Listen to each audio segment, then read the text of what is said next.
Hey everyone, let's dive right into the latest development in the US-China trade war. On May 12, 2025, both countries announced a major tariff deal, presenting a truce that's set to begin on May 14th. But what does this truce mean, and how will it impact the global economy? First, let's talk about the numbers. The US will reduce tariffs on Chinese goods from a whopping 145% to just 30%. This 30% includes a 10% base tariff and an additional 20% specifically targeting fentanyl-related issues. On the flip side, China will reduce its tariffs on US goods from 125% to 10%. If this truce isn't extended after 90 days, tariffs will jump back to 54% for US tariffs on China and 34% for Chinese tariffs on the US. The negotiations leading to this deal were held in Switzerland, with Vice Premier He Lifeng representing China, and Trade Representative Jameson Greer, alongside Treasury Secretary Scott Bessent, leading the U.S. delegation. Both sides emphasize their desire for balanced trade and avoiding decoupling, meaning they don't want their economies to drift apart completely. Statements from officials paint a positive picture. Bessent likened the high tariffs to an embargo, while Greer mentioned a positive path forward, highlighting cooperation on curbing fentanyl smuggling. He Lifeng described the meeting as candid, in-depth, and constructive, noting substantial progress. Now let's look at the trade figures and impacts.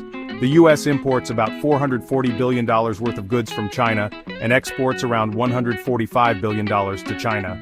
The total bilateral trade exceeded $660 billion in 2024. This truce is expected to boost trade and even shares of shipping firms, as the sector had previously suffered due to the trade war.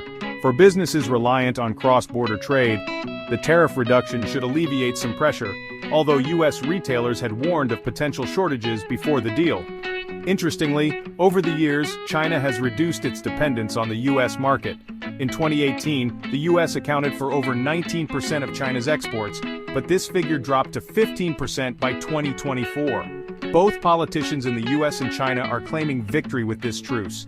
Beijing views it as the U.S. backing down, but the U.S. maintains the 30% tariff as significant leverage.